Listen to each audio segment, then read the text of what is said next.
Can one team climb out of the basement?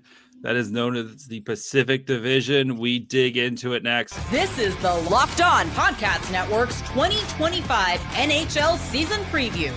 Your team every day. Hello. Welcome to a Locked On NHL's Pacific Basement Division preview, where we're going to be looking at the Sharks, the Canucks, the Ducks, and the Kraken. My name is JD Hung, host of Locked On Sharks.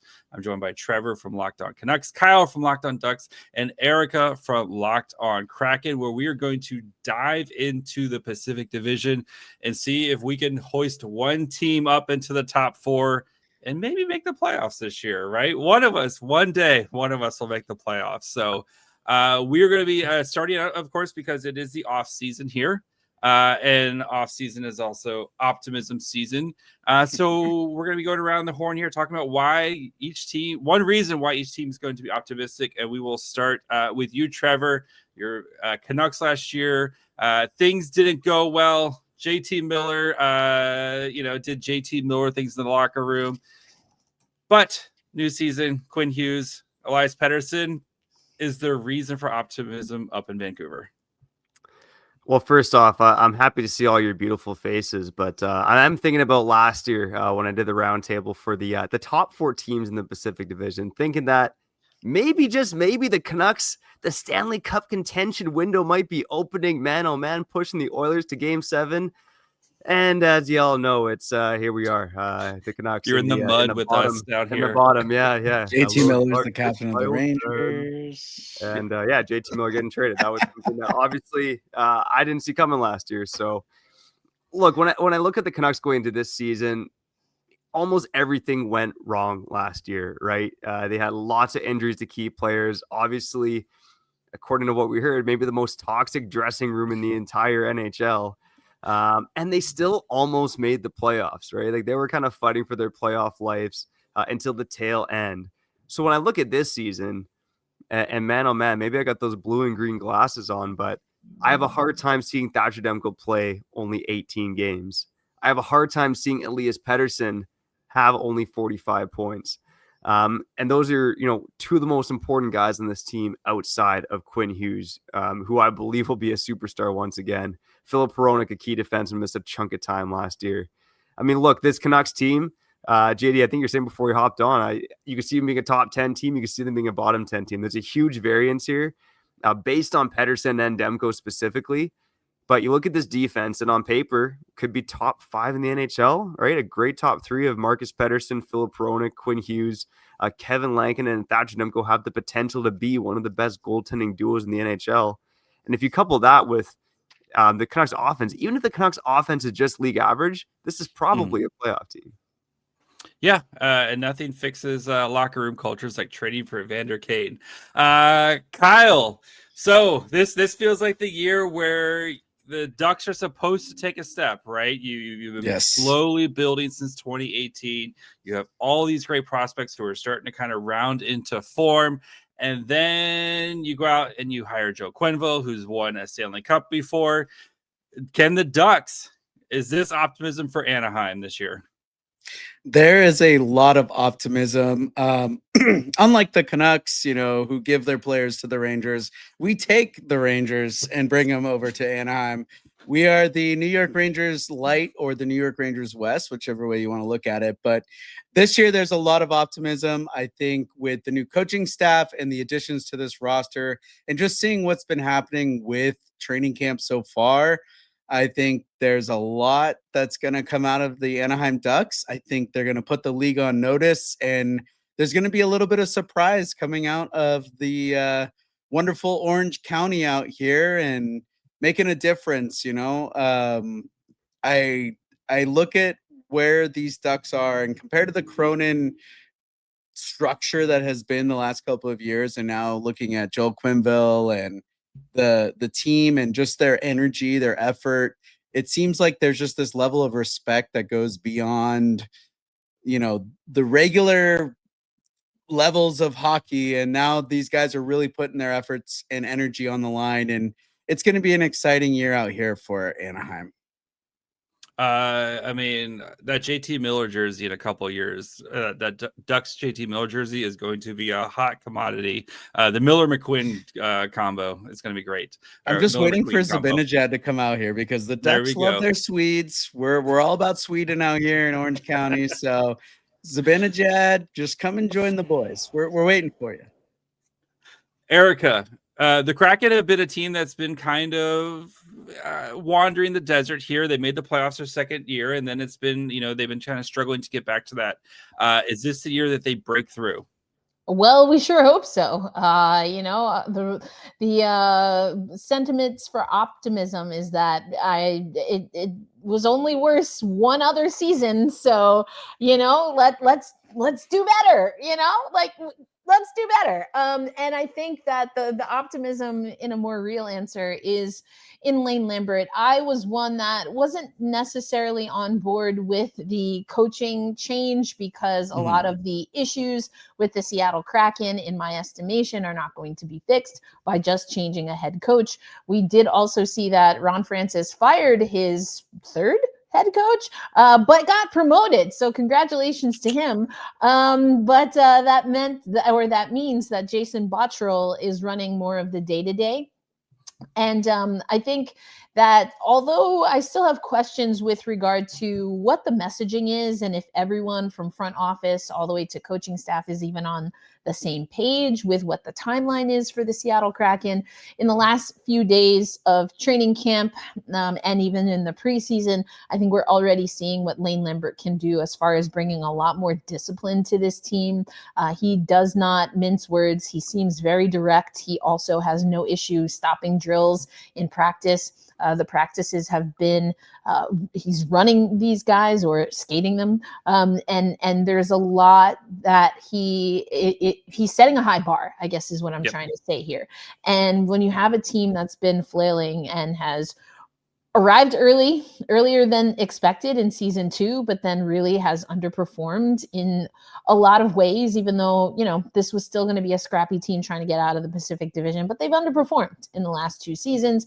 A coach, like Lane Lambert coming in, I'm seeing early returns on that. But we also thought that about Dan Bylsma at times, that he was going to really impact a much faster Seattle Kraken.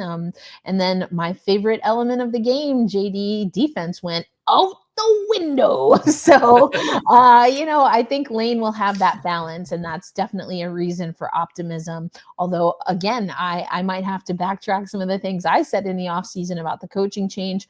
Early returns now are that this was the right move. And I think for San Jose, right, we know what the Sharks team is. They put together the best prospect pool in the NHL. You have Macklin Celebrini. What was that? I said that's the only thing they got going. You have Macklin Celebrini, who's on his way to being the face of the NHL and an absolute superstar. Will Smith, and then they added Michael Misa, who's one of the cleanest prospects in the league. This team is been one of the worst teams in the NHL the last few seasons, and you're starting to see the corner, kind of turn the corner, the light at the end of the tunnel as all these pieces are starting to come together. And while, I think this team is still going to struggle to win a lot of games just because of how young the players are, and the defense is definitely patched together by veterans. You get to watch Macklin Celebrini every night do cool Macklin Celebrini things, and that right there is your reason for optimism, right? You see so many teams go through these rebuilds and unable to land that superstar player, and it feels like the Sharks have that superstar player, that franchise cornerstone that you can build everything else around, right? And if he turns out anywhere near the same breadth as Sidney Crosby, I feel like the Sharks are going to be in really good hands for the next 15 to 20 years with Celebrini, kind of driving this rebuild and driving where this is going. So while things are optimistic for all these teams, there are expectations that are put on by outside people like FanDuel, and this is what FanDuel thinks of all of our teams. So FanDuel has the over/under for the Canucks set at 89.5 points this year, the Ducks at 83.5, the Kraken at 78.5, and the Sharks at 72.5. Trevor, we'll start with you with your Canucks. Do you feel, what are you taking, over, under? Yeah, I'm absolutely smashing the over on this. Not to sound like a homer over here, but like I said earlier on, and this team had 90 points last season in a year where everything went wrong. I mean, of course, it's Vancouver. Everything could go wrong again, but I would be betting that things are going to be better than last season. Like I said, I do believe this is a wild card team. You know, we love that mushy middle hockey in Vancouver. But the mushy middle probably means they're in that 90-ish point range, maybe even 95, maybe even 96 points. So I'd be hitting the over for the Vancouver Canucks. Kyle, what do you got for your Ducks? Definitely taking the over. I think I saw the odds for over was like minus 130 or something like that. So definitely looking like the Ducks are gonna to break that. And I have confidence in this coaching staff and all these players that there's gonna be a new look team out here, and we're definitely gonna break that. Erica, are you taking the over as well? Optimism City? I guess I am, yeah. Not to sound like everybody else, but that's one second win on a back-to-back difference than last season, which we were 0-12 on back-to-back. So if we just get one back, yeah, it was nasty. It was nasty business, and that's not even the full streak if we go back to the season prior. So yeah, I mean, we had a back-to-back. We won the second game in preseason, so we're right in line to get that extra 2.5 points. I think that this team, again, early returns, the structure should be there in a way that it just wasn't last year. So I'm taking the over. I'm taking the under on the Sharks. So the Sharks only had 52 points last year. The season before that, they had 47. They have yet to crack 100 points in the past 2 seasons combined. So that would be a 20-point jump from 52 to 72, and I guess a 21-point jump. As much as I think the Sharks team improves, that's a lot of points to jump in this season. I can see this team flirting with 70. Like I can see them flirting with 70. I think they're going to turn a lot of these close losses into wins, but it's still a very young team. They're going to make young team mistakes, and I will take the under. I'm being realistic here. I don't think the Sharks crack that 72.5 points. So we're going to talk about some of the big additions as well as breakout candidates. Will Smith here in just a minute. So you guys hang on for 1 second. Most people can't name all their financial accounts or even what they're worth, whether it's 401ks, properties, or investments. And when you don't have the full picture, you can end up leaving money on the table.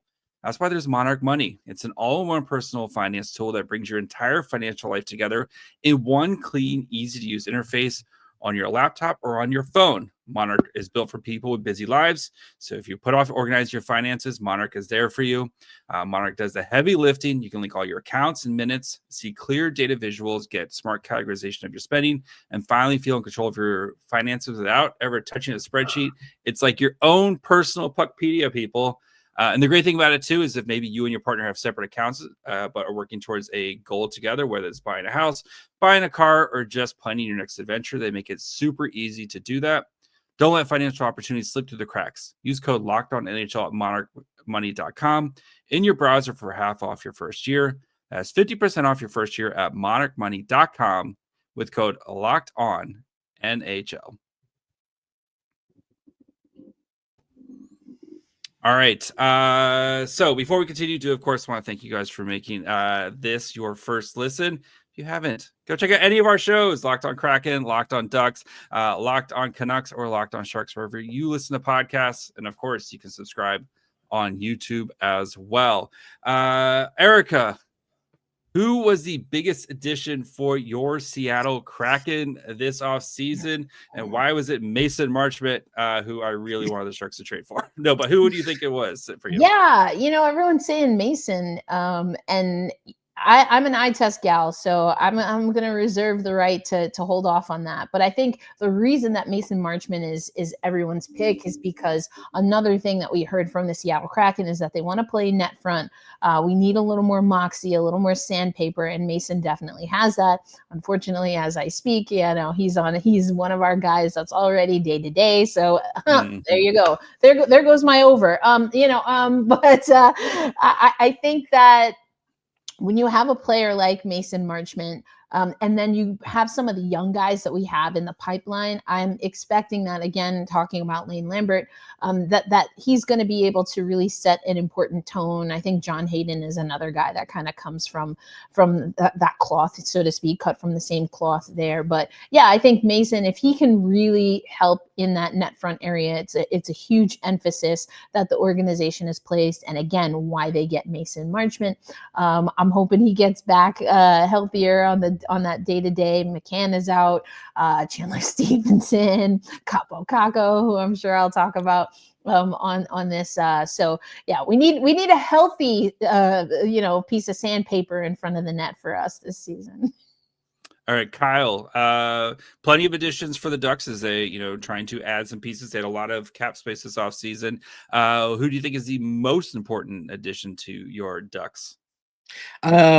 There's a lot of ways I could go with this, from the new coaching staff to Chris Kreider to Mikael Granlund. There's a lot of good additions, but honestly, the person that I think that is a big and very important addition is Peter Mrazek. And he comes over with that trade with Detroit, with John Gibson heading over there to the Red Wings, which I can cry about later. But bringing Peter Mrazek over, I think, is a huge piece for Lukáš Dostal.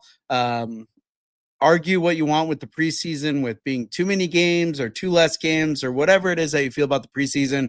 Dostal gets hit in the head last night, and there was a scheduled change, so he does leave the game to have Kale Klang come in, which it was scheduled, but it didn't look good with after he got hit in the head. And we've seen a couple of times the last couple of years of Dostal getting kind of run into in his net, and now you bring in someone like Peter Mrazek who can really back him up and kind of just let Dostal play his game and feel comfortable that you have someone reliable like him there. And then Billy Husso kind of came into the team at the end of last year, so he's not really a new addition, but just having that backup for him where you got two reliable guys that can really just fill that net for him and not make him feel like he has to be the guy every night is huge for this team. And everything's going to build from the goaltenders through the defense into the offense. And so I feel like Peter Mrazek is the guy that's really going to balance out Dostal and bring new energy to this Ducks team.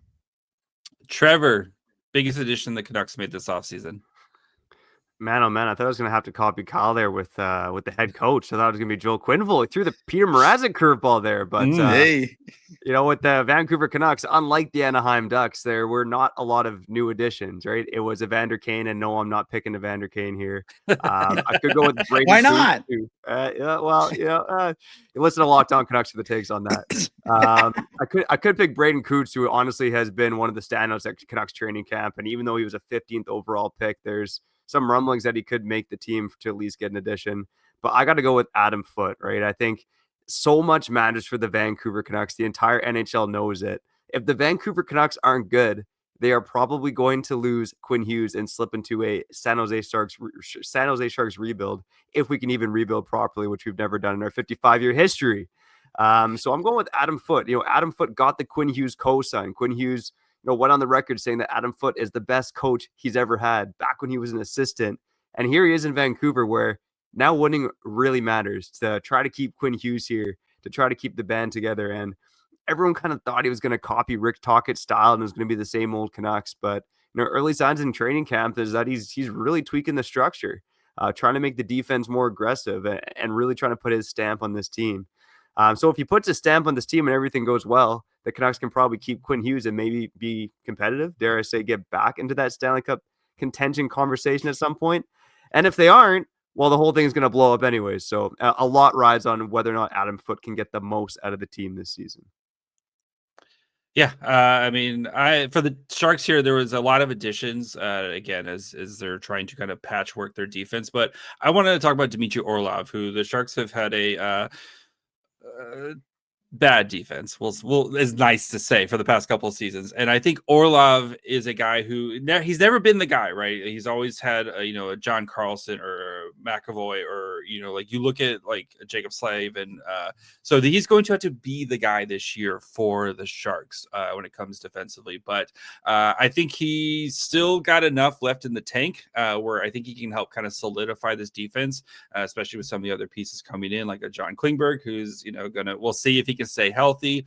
But I think he can kind of hold down the fort while some of the Sharks' young players like Sam Dickinson start to kind of ramp up and get ready to take a bigger role with the team. And if Orlov's good, I think that's going to make a guy like Yaroslav Askarov's life a lot easier, and is just going to kind of make the offense much smoother. So I think a lot rides on Orlov and kind of how well he can manage being the guy on the blue line for the Sharks this season. So I do think he's the most important piece for who was brought in this year. So, of course, going into every season, we have those dreams of guys who are just starting to explode and be just difference makers and take our teams from 52 points to 72 points, or maybe push us in the playoffs or whatever it is. So, Kyle, the Ducks have a lot of potential breakout players, as you have all these young guys getting ready to kind of make that big step. Who's the breakout player for the Ducks this year? Well, I feel like we got a taste of Jackson Lacombe last year with his kind of explosion, and I expect that to continue. And then Cutter Gauthier, Leo Carlson, they both came together last year at the end of the year. But my breakout guy this year that I think is going to thrive under the Coach Quenneville experience is Troy Terry.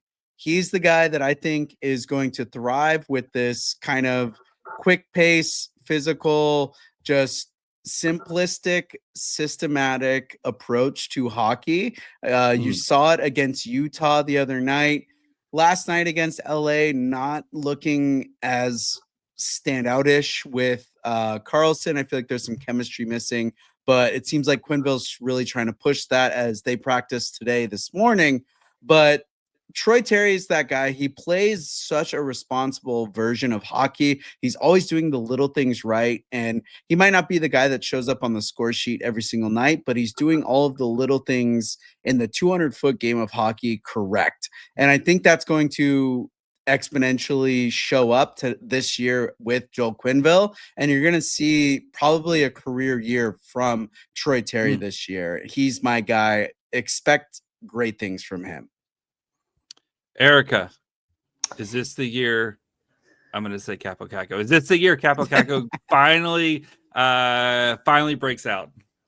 I would love to see it. And I think, in a short time here, we are also becoming perhaps the Rangers West, which suits me just fine as a New Yorker. But we'll split them. Capo Caco, I think, actually will benefit who is probably my top pick for breakout. Okay. And that is Yanni Newman. Now, a few things have to happen, including him actually making the NHL roster, but he has dropped weight. He has already in the preseason 3 goals in 2 games.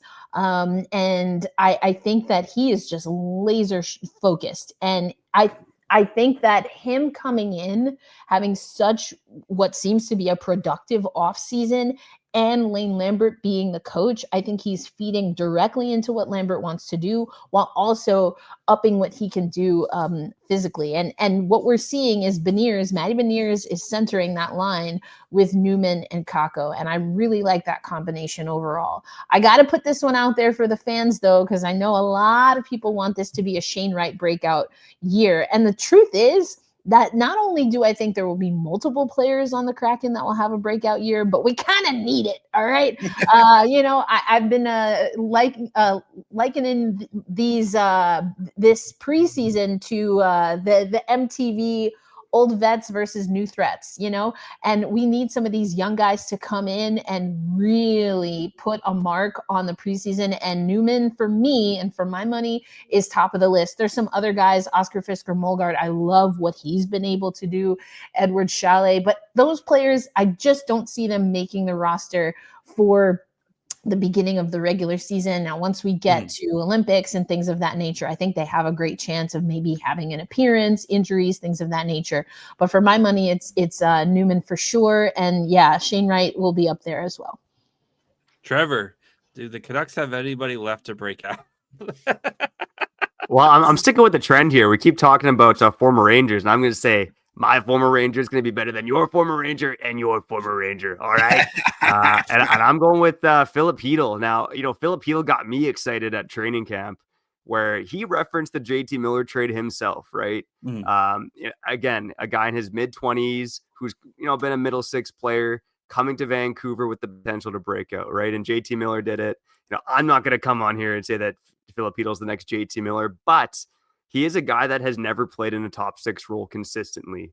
And in the 15 games he was in Vancouver last season, the points weren't there, but he was the best player on the ice on most nights. He even talked at training camp too about how, he felt really good early on with the Canucks, and some of the system stuff started to confuse him and get to his head. And then he ended up suffering another concussion. And that's really going to be the key with Philip Hedl. Can he stay healthy? He's played a career high of 75 games. And even sometimes you watch him in preseason, like he can skate for days. He's great at handling the puck, but I do cringe sometimes when he skates into the middle of the ice. Like he still is that guy. But if he can stay healthy, I really do believe this guy is going to smash his career high of 45 points. I think there's a lot of skill there. He looked like one of the best guys at training camp. He's going to be a second line center. He's going to play more than ever. And again, if he can stay healthy, I think he's absolutely going to have a breakout season. If we're sticking on former Rangers, Barclay Goodrow, no, no, it's a pretty easy one for me. I think it's Will Smith for the San Jose Sharks, right? And you saw the first half of the season, they kind of kept the training wheels on him, and then all of a sudden things clicked for him. The second half of the year, he had 30 points in 34 games to end the season. Only Macklin Celebrini had more points for the Sharks. He had 31 points in those same 34 games. Smith is going to be playing with Macklin Celebrini this year. There was thoughts that he might start the season as to try to win the second line center. It looks like it's going to be Michael Misa. So Will Smith is going to play with Macklin Celebrini, and those two are going to light the world on fire, as we saw last year, as those two played the second half of the season together. I think we were potentially looking at a 70-80 type of point season from Will Smith, and especially if Celebrini does what we think Celebrini's going to do, I think Will Smith's going to be right there with him. So that is my pick for the Sharks. I think Will Smith's going to be one of those guys that we talk about on a national scale here soon. So we're going to continue. We're going to kind of start looking ahead here and talk about which teams can which of us can climb out of the mud and seek some glory in the playoffs. We'll get to that here in just 1 second.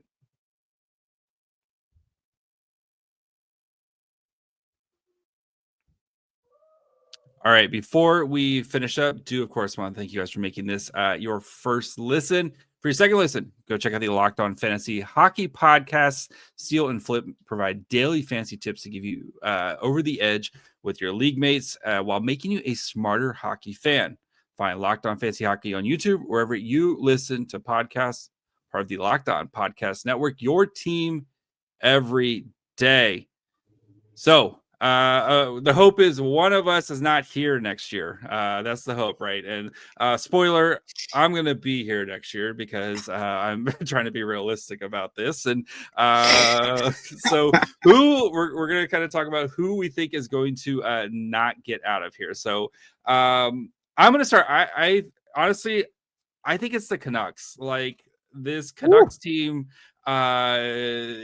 if Quinn Hughes continues to be Quinn Hughes, and the difference of Quinn Hughes on the ice compared to when Quinn Hughes wasn't, is like watching like the 23-24 Sharks versus watching like an actual playoff team. Like the numbers say that Quinn Hughes was that important. He sounds like he's healthy. If Elias Pettersson can return to form and be somewhat of what he was, I think it's the Canucks. What do you guys say? Well, when the Canucks fail to show up during this regular season and then Quinn Hughes goes over to New Jersey to join his brothers, the Ducks are going to sneak up and they're going to be taking over the playoffs this year. But in all joking aside, I think the Ducks have a good opportunity to be in that wild card spot. They're going to be battling the entire season. I think they're going to kind of be a surprise team this year with just the new coaching staff and the new energy around this team and just seeing how things have been around Great Park Ice and the Honda Center. I feel a different vibe than I have in multiple years out here in Orange County. And I'm expecting the Ducks to kind of be right there on that cusp. Yeah. I mean, I think that I'm going to say, of course, it's the Seattle Kraken, right? I think that I have liked what Lane has done. Early returns with the discipline, getting this team focused. That's been a huge thing that's been missing. Great guys, lunch pail guys, and sometimes, you can't eat a sandwich every day, sometimes you need a little bit more sustenance. So I think Lane is bringing that. I do, though. Honestly, I like the two teams that have been brought up. So basically anyone but San Jose I'm cool with. But I think, Kyle, I might be leaning towards your squad. I've said this when I joined the network. It just seemed logically, right? Unless your team tank, forever, that some of the teams, as we were coming into the Pacific Division, they were getting young talent with those high draft picks. And eventually, right, that's going to pay off. And I think we saw that just as we were starting to come into the division with LA. We see what they've been able to do. Vegas has stayed there. And for me and my money, I think Anaheim is the next team to do that and be what the Kraken continue to say we want to be, which is a perennial playoff team. I think I don't know what our timeline is. The 5-year plan, which would be this season, I think is out the window. So I think we're now at another maybe 3 to 5 year plan. But Kyle, I like what your squad's got going on. Thank you. Yeah, when I'm looking at all our teams right now, I think sorry, JD. I think you're definitely in the bottom. At least you know it.